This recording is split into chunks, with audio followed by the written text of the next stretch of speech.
اعوذ باللہ من الشیطان الرجیم بسم اللہ الرحمن الرحیم۔ دوستو جان دانیال یوٹیوب چینل کی طرف سے آپ سب کو خوش آمدید۔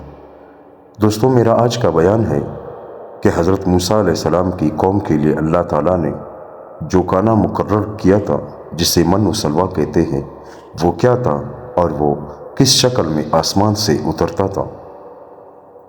دوستو قرآن مجید میں اللہ تعالیٰ فرماتے ہیں جس کا ترجمہ یہ ہے، اور سایہ کیا ہم نے تم پر بادلوں کا اور نازل کیا ہم نے تم پر من اور سلویٰ کو، کھاؤ ان پاک چیزوں سے جو ہم نے تم کو بطور رزق دی، اور انہوں نے ہمارا کوئی نقصان نہیں کیا لیکن یہ اپنے اوپر ہی ظلم کرتے تھے۔ تفسیر حقانی میں ہے کہ بنی اسرائیل جب دریائے کلزم کو عبور کر کے میدان میں آئے تو وہاں گرمی کی شدت پڑی تھی۔ خدا نے اپنے فضل سے بادلوں کا سایہ بنا کر ان کو دھوپ کی شدت سے بچایا۔ تفسیر عزیزی میں ہے کہ مجاہد رحمت اللہ علیہ فرماتے ہیں، یعنی یہ وہ غمام تھا جس میں اللہ تعالیٰ قیامت کے دن آئیں گے اور یہ کوئی عام ابر نہیں۔ اس طرح ان کے مکان کا بندوبست کر دیا گیا اور کھانے کے لیے من و سلویٰ نازل فرمائے گئے۔ دوستو من کسے کہتے ہیں؟ دوستو من اسے ترنجبین کہتے ہیں اور یہ صبح صادق سے طلوع آفتاب تک برف کی طرح برستی تھی، اور یہ لوگ چادروں اور کپڑوں میں جمع کر لیتے تھے۔ کہتے ہیں کہ ہر ایک آدمی 4 سیر کی مقدار میں جمع کر لیا کرتا تھا اور اس کو تمام دن قند و شکر کی طرح کھایا کرتے۔ یہ 4 روز تک برابر برستی اور جمعے کے دن 2 دنوں کے برابر برستی اور ہفتے کے دن بالکل نہ برستی۔ موسیٰ علیہ السلام نے ان کو فرما دیا تھا کہ ہفتے کے دن کے لیے جمعے کے دن ذخیرہ کر لیا کرو، لیکن 1 دن سے زیادہ کا ذخیرہ نہ کرنا۔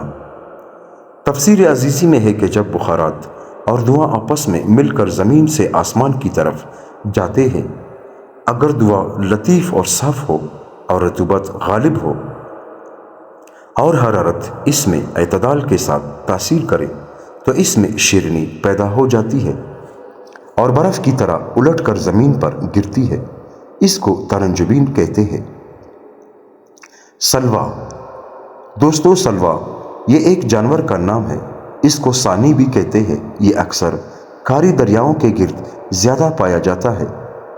ان کو بھیجنے کا یہ طریقہ تھا کہ غروب آفتاب کے وقت جنوب کی ہوا ان پر مسلط کر دی جاتی اور یہ ہوا ان کو ہزارہا کی تعداد میں دریا کے کنارے سے بنی اسرائیل کے لشکر میں لا ڈالتی، اور یہ لوگ ان جانوروں کو ہاتھ، چادروں اور لکڑی وغیرہ سے شکار کر کے ذبح کرتے، اور ہر شخص اپنے اور اپنے بال بچوں کی کفالت کی مقدار ان کو پکڑ لیتا۔ ذخیرہ کرنے کا حکم نہ تھا، صرف جمعے کے دن اجازت تھی کہ ہفتے کے دن کے لیے ذخیرہ کر سکتے ہو، لیکن ان میں بعض حریص طبع لوگوں نے ذخیرہ کرنا شروع کر دیا، جس کی وجہ سے گوشت میں بدبو پیدا ہو جاتی ہے۔ کہتے ہیں کہ اس سے قبل کسی زمانے میں بھی ذخیرہ کرنے سے گوشت بدبودار اور گندا نہ ہوتا تھا۔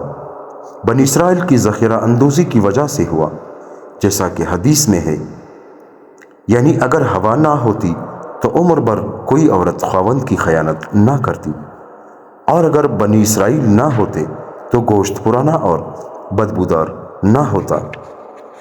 دوستو تفسیر عزیزی اور معارف القرآن میں ہے کہ سلویٰ بٹیروں کو کہتے ہیں۔ یہ بٹیریں ان کے پاس جمع ہو جاتی اور ان سے بھاگتی نہ تھی، یہ ان کو پکڑ کر ذبح کر کے کھاتے۔ اللہ تعالیٰ نے اس طرح ان کے مکان اور خوراک کا بندوبست کر دیا اور لباس کا بندوبست اس طرح فرمایا کہ ان کے کپڑے میلے اور پرانے نہ ہوتے تھے، بال اور ناخن بھی نہ بڑھتے تھے کہ مونڈنے اور کترانے کی ضرورت پیش آئے، اور جو بچہ اس سفر میں پیدا ہوتا کپڑا بھی اس کے بدن پر ہوتا، اور جو بچہ نشو و نما پاتا کپڑا بھی بڑھتا جاتا، اور رات کے وقت جب ان کو روشنی کی ضرورت محسوس ہوتی تو اللہ تعالیٰ نے ایک نور کا ستون پیدا فرمایا تھا جس کی روشنی میں یہ رات کے وقت اپنے کام کاج کرتے۔ جس طرح اللہ تعالیٰ نے ان کی ان بنیادی ضرورتوں کو پورا فرمایا، اسی طرح پانی کا بندوبست بھی اللہ نے خزانہ غیب سے اس طرح فرمایا۔ اللہ تعالیٰ قرآن مجید میں فرماتے ہیں، اور جب پانی مانگا موسیٰ علیہ السلام نے اپنی قوم کے لیے، تو ہم نے کہا کہ اپنی لاٹھی کو پتھر پر مارو، پس پھوٹ پڑے اس سے 12 چشمے۔ تحقیق جان لیا ہر قبیلے نے اپنے گھاٹ کو، اور کھاؤ اور پیو اللہ کے رزق سے، اور نہ لوٹو زمین میں فساد کرتے ہوئے۔ دوستو، موسیٰ علیہ السلام کا عصا تفسیر عزیزی میں ہے کہ یہ بہشت کی ایک درخت کی لکڑی تھی، لمبائی میں آدمی کے 10 ہاتھ کے برابر تھا۔ اتفاق سے موسیٰ علیہ السلام کا قد بھی اتنا ہی تھا۔ یہ 2 شاخہ تھا۔ رات کی تاریکی میں اس کی دونوں شاخیں مشالوں کی طرح چمکتی تھی۔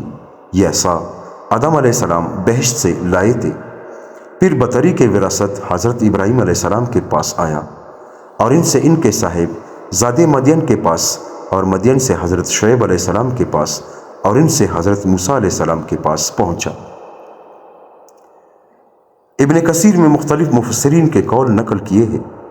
حضرت ابن عباس رضی اللہ تعالیٰ عنہ فرماتے ہیں کہ جو پتھر موسیٰ علیہ السلام کے پاس تھا، یہ 4 کونوں والا پتھر تھا، جس کو حضرت موسیٰ علیہ السلام اکثر ساتھ رکھتے تھے۔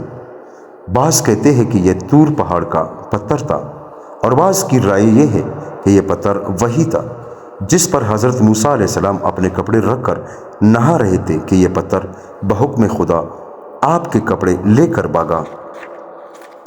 قرآن مجید کے مندرجہ ذیل آیات میں اس بات کی طرف اشارہ ہے۔ اللہ تعالیٰ قرآن مجید میں فرماتے ہیں، اے ایمان والو، تم ان لوگوں کی طرح نہ ہو جانا جنہوں نے موسیٰ علیہ السلام کو اذیت دی تھی، پھر اللہ نے اس کو اس تہمت سے بری کر دیا، اور موسیٰ علیہ السلام اللہ کے نزدیک بڑا ذی مرتبہ تھا۔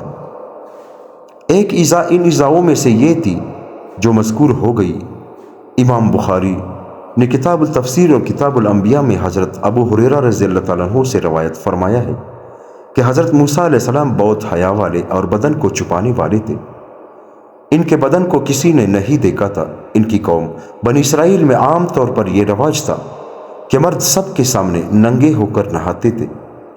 تو بعض بنی اسرائیل کہنے لگے کہ موسیٰ علیہ السلام جو کسی کے سامنے نہیں نہاتے، اس کا سبب یہ ہے کہ ان کے بدن پر کوئی عیب ہے، یا برس ہے، یا خصیتین بہت بڑے ہوئے ہیں، یا کوئی اور آفت ہے۔ اللہ تعالیٰ نے ارادہ فرمایا کہ موسیٰ کی اس طرح کے عیوب سے برات کا اظہار فرما دے۔ ایک روز موسیٰ علیہ السلام اپنی خلوت میں غسل کرنے کے لیے اپنے کپڑے اتار کر ایک پتھر پر رکھ دیے۔ جب غسل سے فارغ ہو کر اپنے کپڑے لینا چاہا تو یہ پتھر بحکم خداوندی حرکت میں آ گیا اور کپڑے لے کر بھاگنے لگا۔ موسیٰ علیہ السلام اپنی لاٹھی اٹھا کر پتھر کے پیچھے سوبی حجر سوبی حجر، اے پتھر میرے کپڑے، اے پتھر میرے کپڑے کہتے ہوئے چلے، مگر پتھر وہاں چلتا رہا یہاں تک کہ ایک ایسی جگہ جا کر ٹھہرا جہاں بنی اسرائیل کا ایک مجموعہ تھا۔